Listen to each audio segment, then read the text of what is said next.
Hello and welcome to the podcast. We're here with Creating Confident Communication, and today we have an extraordinary guest, Sarah Foley. She has been featured with Mel Robbins and Tony Robbins. She's a speaking coach. She has a phenomenal message, and honestly, Sarah, I am just so honored to have you be here today. This is so cool. How are you?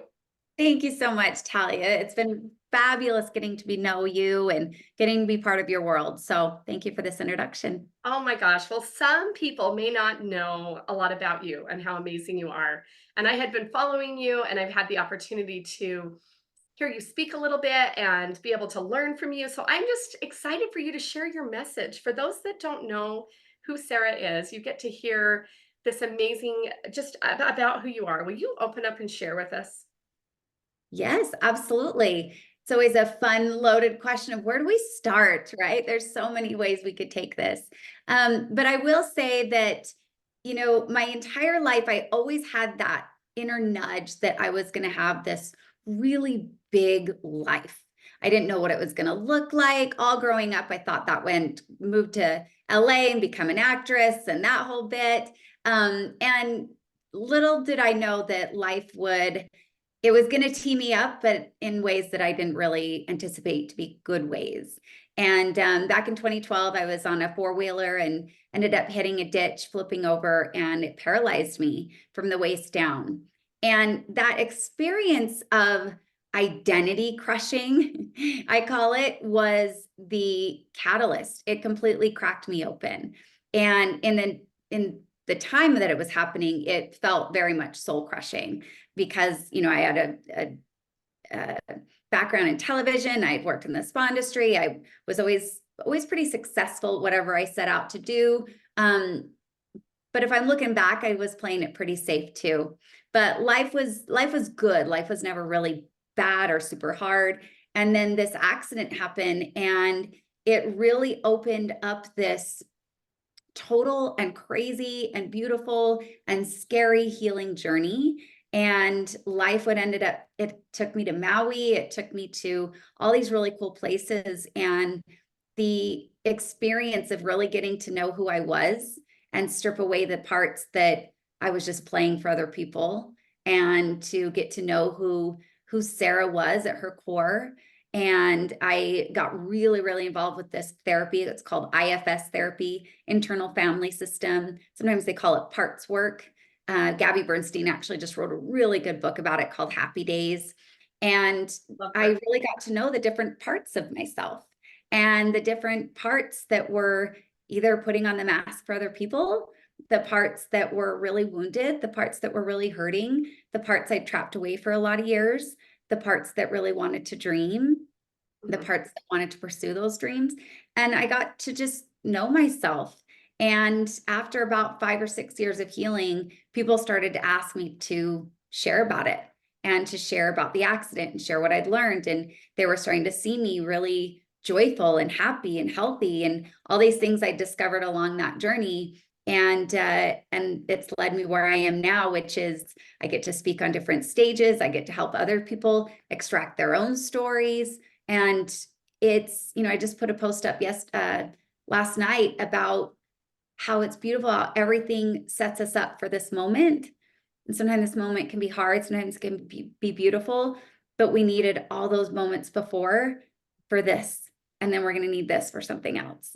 And I just think it's really cool when we can kind of back up and get that aerial view of our lives. Oh, I just love that. So remind me, how old were you when you had the accident? I didn't hear I that. just turned 30. Very And I was on a high for life. It was my dirty 30 year. I was newly dating a guy. I had just been promoted to this great position. I was running a spa in Park City. Life was just really good. I never made so much money in my life. Life was really good. And in fact, that morning of the accident, my boyfriend and I, Sean, we'd gone on this hike, and we were standing out Southern Utah, Bryan Head. And I looked out and I just looked at him. I said, "Oh my gosh, my life's perfect. There's nothing I'd change." wow. And I never walked down the mountain. I literally was life flighted off. And everything that I thought was perfect felt like it was completely over. And it was really hard. it was really hard to see everything just taken away so quickly. Well, and thank you for being so open. I mean, because we see you now thriving, and some of us, when we're in that thick and in the pain of whatever trial or whatever, it sometimes is hard to look about how to get out of it. And being there, in those discouraging times and where you were, what would you say were the key points to help you kind of get out and get back? Yeah. The biggest one was actually forgiveness. And might sound cliche, I don't know, but I really, really blamed my boyfriend, Sean. I blamed him really, really bad. And I wouldn't say it out loud, but in my head, I hated him, but I needed something or someone to hate. Like Mhm. I needed somewhere to put all that energy. And so the way that the accident happened, we all got on four-wheelers. I was pretty inexperienced, but our group of friends that we were with, everyone was pretty experienced. And Sean just kept promising me, he says, I'm going to keep you safe. I've got a helmet for you. I'm going to make sure the trails are safe. Like this is not a crazy drive. We're just going to go look at the leaves changing. Really easy drive. And at one point, the trail we were on kind of went up and around this bend of the road. We were on like a big dirt road. And the guys went on up ahead to make sure it was safe. And the other guy was shouting kind of from the top of the hill a few minutes later. And he said, come on up, you're good. And what we didn't know was that Sean was coming down the hill to come get me and the other girl to let us know that we were safe to come up. And so when I went up first, came around the bend, I was going full speed ahead towards Sean. And in my panic, I didn't know what to do. So I jerked the handlebars, hit a ditch, and went flipping. And he had gotten so far over to the other side of the road that I would have just been fine to keep going straight and everything would have been okay. But I needed something to blame. And when I look back, I'm like, he did everything in his power to keep me safe. So I got to know this forgiveness exercise. You may have heard of it. It's called Ho'oponopono. Love it. And oh, it's so It's healing. amazing to hear this is what you use for your forgiveness and your healing. So talk about that for those that don't know. Yes. So Ho'oponopono it's 4 lines. It's I love you, I'm sorry, please forgive me, thank you. And I had actually learned about it there in Maui from locals. I'd heard about this practice and started to kind of implement it, started to kind of play with a little bit. But then I went to a Tony Robbins event and he was guiding the entire audience through it. And I had my eyes closed and I was doing it and I was thinking about Sean and I just saw him in so much pain and in so much pain. And I came home and that was like the first thing I did to him face to face. And I just said, I'm so sorry. I love you. Please forgive me. Thank you. And it still chokes me up. And I just held him so tight. And he wasn't getting it at first. Like he hadn't heard about it. He was like, what are you doing? Kind of weirded out a little bit. And I just kept repeating until he literally just collapsed in my arms. And he just said, you had no idea how much I needed to hear that. And that release was so pivotal because it was finally like, okay, we can forgive, we can release that. But now I have to start taking full ownership and get out of denial and basically stop being a victim to this circumstance. I can't change it. And everyone kept talking about acceptance. And I always thought that acceptance meant that I was going to like my circumstances. Mhm. But acceptance, for me anyways, it means that I just accept right now as the starting point instead of the past. Because I Wow. think we try to go back to the past and start there, but we can't change that. We got to start from where we are today. And so I started to just take that ownership. And again, with my therapist, and I was going to support groups, I started to dance again, like just starting to get back into my body and my soul. And that forgiveness was such a release. It opened up so much, but it embarked the scary stuff because now I had to face it because I had no one else to blame. Right. I couldn't throw all that anger anywhere else. So it was really powerful. So for me, forgiveness, acceptance. And I always say, own your story or your story will own you. Ooh, And that's powerful. yeah, because that story does, and it did for a long time. I was in that denial and anger for about 4 years, solid 4 years. And I would do this, though. I'd be like, everything's great. We're so good. My voice is like super strong, Yeah. because I don't believe my own words. And when you actually own your story, you say, I'm taking control of this, and I'm going to decide what I do with this. I'm going to decide to heal. And and we can't find healing until we are the ones that take ownership of that. That's all the words you said are beautiful. I did hear you say one thing, and I'm just curious. Were you ever worried about getting in an accident? Because you had mentioned that he was really, really cautious, like, I'm going to keep you safe. I'm going to keep you safe. And were you ever scared of accidents or anything like that? Were you nervous? No. So that wasn't the issue. He just No, wanted to keep you safe at all costs. yeah. And that's very much Sean's nature. He wants to make sure everyone's okay. He's like, he's one of those guys that makes sure everyone's good. You go out to dinner, everyone's making sure everyone's taken care of. He's that kind of guy. And it was just more of like, he knew that I was inexperienced and he'd grown up on them. He'd seen accidents before. He just wanted to ensure that he was doing everything he was meant to do. And for me, that was the thing I loved about Sean. I could be scared, but I could also feel safe at the same time when I was with him. It was always an adventure.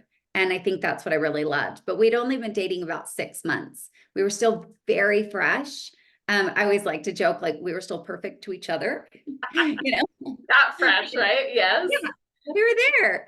And but we got thrown into this. And then everyone waited around to say, is he gonna stay? Is he gonna go? Like, what is gonna happen? And he stuck around. He's very much by my side. Really funny stories at the hospital and days with Sean. And I mean, talk about making sure everyone's okay. He found out the room that they'd put me in, and he was not having it. And so he's a salesman. And so he went to the powers that be, and he got me into the room where they reserved for the presidents. If the Oh, presidents were wow. there. And so the entire hospital staff thought that I was some celebrity that they didn't know about. So they're like, who is this girl? I had this like massive hospital room, and it was pretty comical. So yeah, I was never worried at all, but I think afterwards is when the worry really kicks in. And we talk about this now he said, I could never be that guy. I could never leave you. And I said, well, I couldn't leave you because no one was going to love me again. I was damaged. I was broken. I wasn't, I mean, in my eyes, I wasn't attractive or desirable, or I had nothing to bring to the table. I was burdened. All these things that I've now since worked through, but they were pretty dark. And so we ended up getting married on the anniversary accident of the day, 2 years later. And we've actually now since parted ways. He's my son's father. We have a most beautiful relationship. He's probably my best friend. He's the one I usually call right before I go on stage and speak. And at the same time, that forgiveness and that ownership, it allowed us to no longer do things out of obligation, but for what we were meant to do. And I think that that's what became really clear of, I think that we both felt very much obligated. That's such a beautiful story, and thank you for sharing all of it. I think we all handle grief and these things differently. I really do. I think the way, like, as a spouse and as he maybe had so much guilt around this, and you were trying to work through, like, where do I put the grief of this? So I'm going to blame, because this is just all part of the cycle of how we grieve through things, right? But what I love about what you shared was you were able to have that time to grieve, to experience, to come to a space to want to have that healing. And I love that you were like learned it in Hawaii, because it's like that Hawaiian practice, but I think for some of us who are struggling with forgiveness, because I know even personally, I've been working through some things. What would you say? Where would you say to start to find it in your heart to be open? Because some of us to just want to jump right in and get to that space of forgiveness it's difficult. It is very, very difficult. And what I love about how they describe Ho'oponopono is it's a practice. It must be practiced. It must be done on repetition. And then there is that moment where you almost melt, just like Sean did in my arms. There, he didn't get it at first. I had to keep, I really even like pressed my heart into his. I had to make sure he felt it. And I didn't really feel it at first. I needed to continue to practice it. And what I do really love, and I like to make this distinction because often people will, trust me, I've spoken to some of the hardest groups and heard some very deep pain. I actually spoke to this group of women who had all been either sexually, physically, or emotionally abused as children, and some by their own fathers. And to go in and have this practice with them, they're like, I was innocent. Why do I need to forgive? Like, I mean, just there's a lot there. And so I get it. I get that it is hard at first. And what I do love is this distinction is that the words themselves are about owning our part of the experience and how we have treated them because of our experience. Mm. It's not even so much about them, it's about us. And so when I say I love you, it's I love you for the person you are. I may not know everything. You may have your own wounds, and I'm sure you do because you're human, right? And whatever has gotten you to here, I love you for the human that you are. I'm sorry for how I've treated you because of how I've seen you. So it's not even, I'm sorry for what I've done. It's, I'm sorry for how I've treated you. Please forgive me. Please forgive me for how I have treated you because of how I've seen you. And thank you. Thank you for what you've offered me. Thank you for how you've shown up. Thank you for who you are. Thank you for this experience. All of that is ownership. And almost when I'm hearing you say it, it's almost freeing to you or to that person that's 100%. holding. That's so beautiful. Well, so moving forward in what you're sharing and doing, I mean, today on this podcast, as we speak about creating confident communication, you rose up into this woman that you are. You claimed, I mean, because I heard you even say, yes, my story is about the accident, but tell me what you said, like right before we jumped on. It's not really like what you were saying. Well, I don't think it's the most exciting. Well, I mean, it is an exciting thing, but I don't think it's the most interesting thing. And this is what I had made a vow to myself, because for a while there, I would get up on stage and I would just regurgitate the accident. I knew the parts people would cry, I knew the parts people would gasp, like I knew all the parts. And that became the most exciting thing I was sharing on stage. But it also became this war story, like the story from the war. And then nothing great has happened in their life afterwards. And I saw this a lot, and I still see this a lot with disability. They get into an accident or an illness, and it becomes the most exciting thing about them, the most interesting thing about them. And they tell that story over and over, and it becomes what gets them love, attention, all the things that we seek. Yeah. And I made a vow that is not going to be the most exciting thing. In fact, I'm going to see if I can make it the least exciting thing about me. Yes. And so I feel like has made life really fun. And so as I've gotten on stage and I've really dove into personal development and growth and healing, and trust me, there's a lot of things other than the accident I needed healing with and freedom from and all these things. And so being able to use my accident as almost a metaphor for whatever that is disabling them in their life. And then they get to find these ways to take ownership of it. Forgiveness being a big one, acceptance being a big one. I talk a lot about kuleana. Kuleana, I love all the Hawaiian traditions. Their words, their culture is just so beautiful. But That's actually kuleana, what I have never heard. oh, it's fabulous. You're gonna die. Okay, I'll have to write that Kuleana down. is our responsibility in this life. Mhm. It is, and it's a deeper than like take your garbage out. It is, you have a God-given responsibility to use your talents, skills, traumas, triumphs, everything to your greatest advantage for yourself first, then others, then the world. Oh, beautiful. Meaning I cannot get up on stage and talk about healing and you doing your work before I do mine. I Wow. have to do it for me first. How do you even spell that? It is It's, amazing. yeah, it's Kuleana. Kuleana. Well, it's interesting because just before we were talking, I was telling you how I had this, I've had these challenges with infertility. I ended up with this beautiful baby on my 20-year anniversary. And where was our anniversary? It was in Hawaii. And so I didn't tell you that. And so we ended up naming her this Hawaiian name, which meant Kalia. It's Kalia, Kaliya, and it means a gift from God. Because when you're 40 and 43 and you've got a 16-year-old that's really hard, and you're like, okay, what am I going to do? And you have this miracle baby, and she's been truly nothing more than a gift from God. And so I love all these beautiful Hawaiian, just the energy of all of it. So this is beautiful what you teach. I love that. Sorry, I had to share that with you. I love that so much. And it brings up something interesting as well. When I was very, very new in my personal development, literally the only thing I kind of knew at that point was my words had power.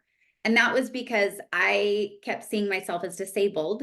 And therefore, I was almost becoming more and more disabled.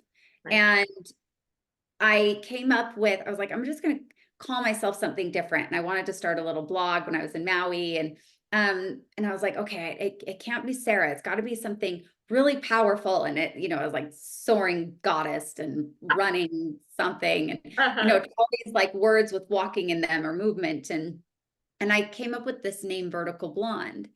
And Vertical Blonde ended up becoming, I call her my iconic identity. She truly is me in that Kuleana. She is me at my fullest potential. She is me when no holds barred. Like she is fulfilling that responsibility. And our words truly do have power. And every time I would call myself Vertical Blonde, it was like I sat up a little taller. My voice dropped deeper into my body. I got more sure of myself. I got more confident in myself. Everything about me shifted. And so anyone that I coach, the first thing we do is we come up with their iconic identity. What does it represent? What is the name? And then it's interesting what happens when you refer to them in that name. They sit up a little taller, their voice drops into their body. And so I don't doubt that has a little something to do with your gift from God. Oh, I love that. Such a gift from God. Gosh, I want to work with you more and figure out a cool name for me. That's amazing. I love it. It's so fun. Well, let's start. Yeah. What do you feel like this name would represent for you? What is your Kuleana? Just a woman to step into power. It's so interesting as I've done these podcasts and I've worked with such incredible, influential, high profile people. I feel almost like guilty to say this, but there's times that I just like I resonate with their energy. Like I feel that within myself. And ever since I was a little girl, I had that same big scary goal that was like I was going to do something big, really big. And I had no idea that, gaining and losing 80 pounds 5 times and feeling so not confident and shrinking and hiding and then miscarrying my babies just brought me to a place of feeling worth nothing. But then it's been able to be my greatest message to share with people that we can overcome and do anything, whether it's because when I met you in person, I didn't see you in the wheelchair. I saw the bright light, like you said, the vertical blonde, this strong energy living in her power. And it was like, I want to know you. Like it just meeting you in person, it was like, I resonated with that energy, that powerful strength of a woman. I don't know. That's a lot, but that's how I want to show up and shine and to love myself regardless of what circumstance, no matter what the scale says, no matter what trial we have, that I can still be connected and love who I am and what I have to offer. So rich, so rich. And if I were to ask you, what are some of the names that come through as you're still in that energy? What are some of the first things that come up?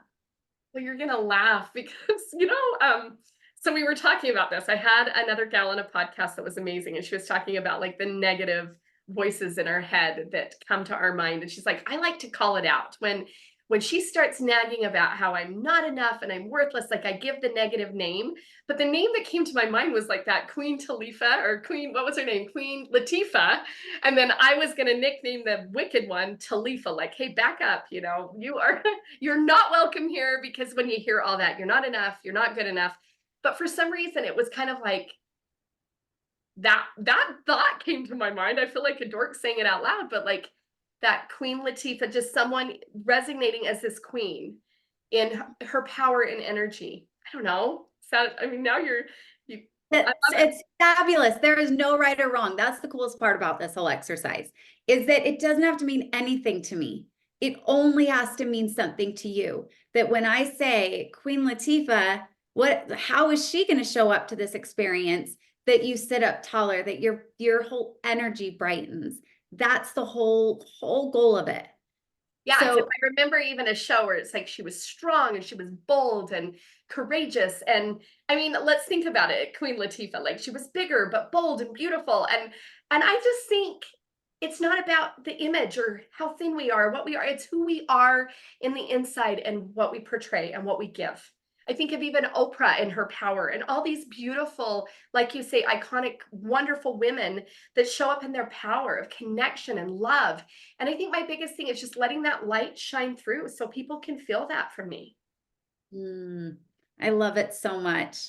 Well, your homework is to play with that name. And Okay. sometimes it'll kind of evolve, right? It might evolve to like Queen Tea, or I mean, there's so many Ah, things to play with, I like but that. start playing with it and see what happens to your body, to your physiology, to your voice. Our voice is really telling of our confidence level, of our conviction in something, the octave, where it's coming from. You can hear people's voices are up in their throats, and you're like, I can't believe a word you're saying. And then you hear someone, you're like, whoa, your voice is like in your gut, it's in your belly. That's where that conviction lies. And so see, just play with it. And I played around with name for about 6 weeks until I came up with Vertical Blonde. And all of a sudden it just came through and I said, there she is. And then it becomes a true north. Mhm. Because whenever you're in a mode of decision, or even what to do next, or what to eat next, or who to call next, or what to do with your free time, you say, what would Vertical Blonde do? Oh, I like What that. would Queen Latifah do? Yeah. Because it's going to give you a very different answer than the part of you that's unsure or not so confident in it. I kind of like the Queen Tea because it just kind of represents like who that powerful woman was, but like that's who I am. Um, I love this. Okay, it's funny. I've been kind of fighting off a cold anyway, so my voice went up a little squeaky. But even being in a vulnerable space, like when you started to have me dive in and knowing like everyone can hear this, I wanted to kind of shrink for a minute and be like, do I really say? But this is for all the women and men out there who want to step into the power of who they are, who want to be able to create that confident communication even within themselves, because it starts with believing who we are on the inside and claiming it, as you claim the vertical blonde. And as I step into really feeling like I'm that queen, right? And that I have just as much to offer, but then letting go of all those false thoughts that try to creep in and tell us that we're not enough. Because I'm assuming you probably had that happen as you were working on that journey. And Oh how did yeah. you conquer that real quick? Well, so we can give them tips on how to do that. 100%. Well, I'm a huge fan of Tony Robbins. I mean, I feel like he's really nails it on a lot of fronts. And literally Vertical Blonde is the way I bash those negative thoughts. It is the way through, but it also has to be followed up with the action. And I always like to say that confidence is an action word. It is in the follow through. I need Vertical Blonde in order to take the action. That's where my courage comes from. But the confidence is coming from the doing. And it could even just be simply moving those old thoughts away and stepping into different thoughts and changing the perspective and shifting it. And so I think that it's really important to absolutely call it out. That for me, it always came back to, my body. And I felt like when I would close my eyes, I didn't see myself in the same way I saw myself in the mirror. And so that was really hard. And it was because I had a very different belief of what I thought disability was supposed to look like. Mhm. And so typically those thoughts and those negative thoughts are coming from that old story about the circumstance, not the circumstance themselves. Because the circumstances don't have a meaning until we give it a meaning. And we're giving it meanings left and right just based on what we've seen. We see disability in media or someone going down the road, or like we see it around us, and it's not very pretty on a regular basis. Mhm. It's typically less attractive. They don't take as good care of themselves. They aren't as healthy. They don't have as much money on a general sense. Obviously, there's exceptions to every rule. But that's what I saw. And I was like, well, if I can't change the disability, I'm destined for that. And Yep. that's why I was saying that I started to get more and more disabled Mm, until I said, what if? I What love if that I question. did this differently? Mhm. I love playing. I call it the what if game. And I just kind of let my imagination go. What if? What if I just did it a little different? What Mhm. if I actually said the thing I wanted to say? What if I actually showed up the way I really wanted to show up, which was getting dressed up, putting high heels on? What if I actually went into the gym, even though I'm scared to death because I don't want people to look at me or be some inspiration just for showing up? Mhm. What if I just did it? And that I feel like always gets the loop. It kind of breaks that negative loop and it gets you into something different. And it gets a smile on your face. You kind of get a little giddy about it. And then, of course, you got to follow through with some action, but at least your direction has changed. Oh, I absolutely love that. And I love the question, what if? Because it gets your mind thinking. And every time I've seen you, nails are beautiful. Hair, it looks like you take care of yourself from the inside out. Like, I just, I think I love what you're doing. I mean, and like you said, it's not the most interesting thing because it is a part of you, but it's not like that's not who you are. Who you are is this beautiful vertical blonde who's showing up in confidence, communicating her message, and empowering others to do the same. So tell us a little bit about how you help others get out and speak. And we would love, we'll put some things down in the posts of how we could, you know, be able to follow you and learn more from you. But we'd love to hear how you get other people out speaking and sharing. I'd love to hear this. Thank you. Well, it was in my gut for a while. It was just that little voice in there that just keeps, poking at you. And like I said, I had a background all my 20s. I was working in television in Palm Springs and then now starting to speak and share my story. And I was really starting to gain some momentum, starting to really learn the ropes. I was diving in, I was learning everything I could. I was taking all kinds of trainings. I would stay up so late watching YouTube of other speakers and dissecting and just getting like really pouring myself into being a really good speaker myself. Yeah. And I came up with a couple things that really have helped me. One is that my energy was my currency. Like how I showed up in the world was Yeah. literally how I was transacting with it.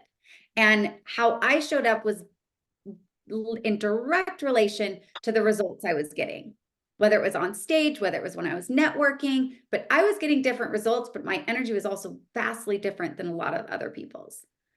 And so I was very open and I was very engaged and I would square off with people. People don't like we don't take all that stuff into consideration. But the next time you literally are meeting someone for the first time, if you can square off your shoulders to them and Mhm. literally like zero in almost like a laser into their eyes, into who they are, and cut off everything else going on around you, there will be such a different connection. They will feel so seen. You will have made a new connection. And there's something really powerful in that. And so when we show up in that way, I was just noticing that my energy was very different and my results were really different. And then Wow. I mixed that with my technical skills on stage and screen. And I was like, I got something special. I could feel it. And I was a little unconventional and I liked it. So, and then the other one, I'll just share it because these two I feel like can help anyone no matter what. The other one is living ready. And you talked about nails and showing up. And I do not start my day until I'm ready for the day. Mhm. And even I've got all my speaking students, we're taking them and locking them into an Airbnb for an intensive in the next couple of weeks. And every single day they're expected to be ready. They're supposed to be stage ready. They're not doing it in sweats and yoga pants. They're doing it stage ready because their results will be vastly different. And so those little tweaks, I've noticed that when I live ready, I am ready. And my opportunities are everywhere because I'm ready for it. So those two things have been really powerful. But so I started putting all this into place. And then that little nudge kept getting louder and louder of other people could really benefit from these ways in order to share their stories. And after speaking for numerous years, again, goes back to that Kuleana. I had to do it for myself first before I could train anybody else. I had to know that I knew it. I was practicing it. And so I felt like I was actually ready at the beginning of 2023. I opened up my doors for my speaker academy. My first group had a total blast. It was very much, we're going to figure this out as we go. I'm going to see exactly what they need. I'm going to build it as we go. And I realized it was part technical skills, and it was also part ownership of their story. Them actually speaking it was like the final key to unlock that healing. And I realized that a lot of people, there was a lot that were maybe just embarking on healing and they weren't quite ready to share the story yet. And I said, okay, I'm going to be okay with me not being for them yet. But with the ones that have already started on that healing journey, they've already started developing themselves as the main character of that story. And now it's just to actually share it, but they don't really know where to start. And so that's literally where I come in. It's that cusp. And the first group, I had about 7 people, 4 that really dove in, if I'm being honest. As those early stages, you're like, I'll take anybody. We'll just make it happen. We're going to go for it. And then I realized who it really was for and who it really was not for. And I think there's a lot of power in that. And so when I opened the doors the second time, I got really, really clear of who it was not for. And I was fine with saying no to the wrong money. And there is power in that. For sure, because then Oh they'll my God. show up. They really show up. They have, and they've shown up for each other, and they've just had the time of their life. So the Icon Speaker Academy, we have a total blast. Our very first lesson is always coming up with their iconic identity. It's their energy, and then we get to build on it from there. And they go through 12 weeks, and then I take them and I lock them in a room for 3 days, and we go through some really unconventional things. And one of the guys in it, he said the other day, he said, Sarah, the coolest thing is I walk taller. I walk taller. And I just thought, dang, that's the coolest compliment I think I've ever received. You know what? Thank you for making a difference and sharing your message and living in your truth of who you are. And sometimes we look at these trials as they could be the worst thing that happened or the most incredible gift that we've ever been able to go through to be able to be on the other side and help others. And I often think of that. I would take it all over again just so I could feel the empathy, feel the love, and like the excitement that comes out of you as you're speaking, because you're living in your truth and who you are. And even as I created my Soar in 2024 group this year, it's been fantastic. And I do group coaching with women, and I'm like, whoever comes in my circle, we're going to soar this year. And I believe it. And those are the people that are showing up, like-minded women who want to, and men, they're welcome too. We've got some incredible speakers. So I want to say, when we can live in our truth and when we can stand up straight and tall, we want to see others be able to do this that are listening to the podcast. And I think if each one of us could leave one tip for someone to be able to move forward in having more confidence or being able to communicate a little more, what would you share as one last thing? Well, I think it's probably a recap, honestly, of what we've talked about today. First and foremost is name that version of yourself, that Kuleana living vertical self, right? Name it. Name your iconic identity. Use it as a true north. Use it to live ready and get really clear on what is that Kuleana for me. What is that responsibility that I have in this world? And I like to think of it as that sum, right? That sum of of, yes, our skills, our talents. I don't take it lightly that I not only am good on stage, but I love it. I love being on stage. I love having a microphone. Yeah. And I've got a message to share. I've got the message because the trauma happened. I've got the message because I went through the healing from the trauma that happened. So I'm not taking anything lightly that I've gone through, and I'm using all of it to really, really understand what is my responsibility here in this world. What is my responsibility? And not my responsibility to my parents, not my responsibility to other people. Because if we go back to Kuleana over and over and again, it has to begin with me, doing it for my own benefit first. And that is the only way that other people are going to benefit. Because if I try to do it for others first, you ever try to get health advice from the most unhealthy person in the room? You're like, thanks, but no thanks. Exactly. You go to someone that's actually living it. That's beautiful. And I was trying to think what mine would be. I think for so long when I thought I was actually failing, failure is just feedback. I've looked at it now in a way to say, we're never failing if we keep trying. We go back to that quote with Thomas Edison, where he says, people said I failed 10,000 times, but I found 10,000 ways it didn't work until it did. And so I would say, if you feel like you failed, which we all have, if you feel like you're struggling to move forward, it's feedback that you can just keep going and try something new. And so I guess for me, gaining and losing 80 pounds 5 times, I was still learning, I was still growing. And I know now the tools that I don't have to go to that addiction of overeating to feel comfort and to fill the voids, that there's other ways to get out that pain and to write and to journal, and so many things I've learned along the way. But just remember that you can get up today. Today's a brand new day.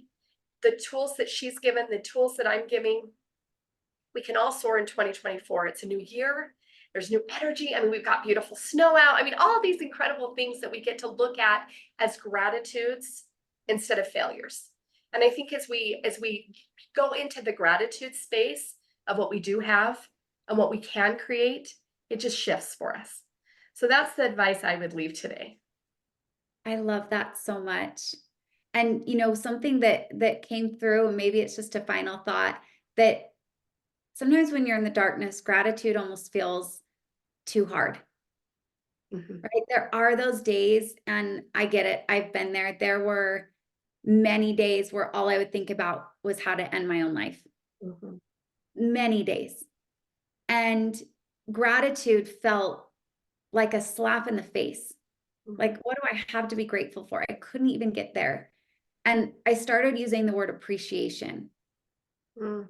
I can at least appreciate, because appreciation means I don't even necessarily have to like it.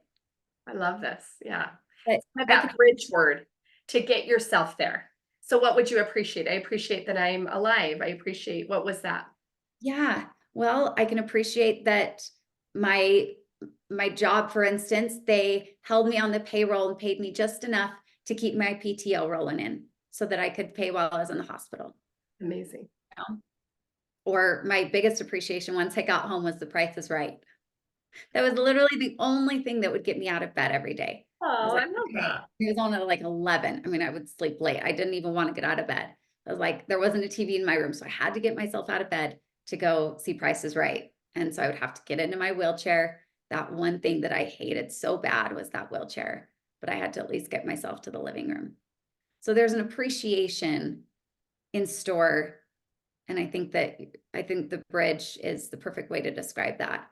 The bridge on your way to actually finding the gratitude. Oh, this is amazing. And I wasn't going to talk anymore, but I have a dear friend that went and did some humanitarian work with wheelchairs because she has a son in a wheelchair, and he's such an incredible gift. And I felt like I'm supposed to leave with this because there were many people in Mexico that they didn't even have a wheelchair. They were stuck. And when they brought in these wheelchairs, and she expressed to me the way they cried, and the first time that this young, I can't remember if he was 20, I mean, his eyes, it was like this freedom of getting into this wheelchair and this joy, and the mother and the way they kissed and they celebrated. I mean, this was not only an appreciation that we get wheelchairs, right? And this was freedom that they had never seen his whole life. And I remember hearing that story and I thought, wow, the little things we appreciate and we're grateful for. Even at the time, you hated it. You had one, right? Totally. Now I not only freedom, I call this thing my magic carpet. It'll get me into any room. I can get best seats at concerts. I mean, I'm like, I'm going to use it. If this is what I got, I'm going to use it to my biggest advantage. But Love at the it. beginning, I called it the Death Star. Now it is graduated to an actual magic carpet. So Woo! I never love it. know the path you got to go through. Well, we are so grateful for what you've shared, all these beautiful tools, and we will put in the links how we can find you. And Sarah, thank you. Thank you for showing up as your best self and living your life as this beautiful vertical blonde and living on purpose. Thank you so much. This has been a pleasure. Okay. See you later, guys. And remember, we're creating confident communication just one act at a time, one small appreciation at a time. If we can do this, we know you can.